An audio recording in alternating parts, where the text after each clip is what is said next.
clear કરીને જ રાજા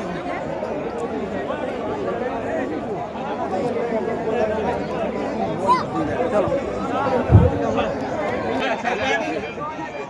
મારા હોનહાર વિદ્યાર્થી અને ડેપ્યુટી સરપંચ પણ મારા વિદ્યાર્થી બંને મહાનુભાવો અહીંયા ઉપસ્થિત છે યુવા નેતાએ પણ છે એમનું પણ જસરા ગામ વતી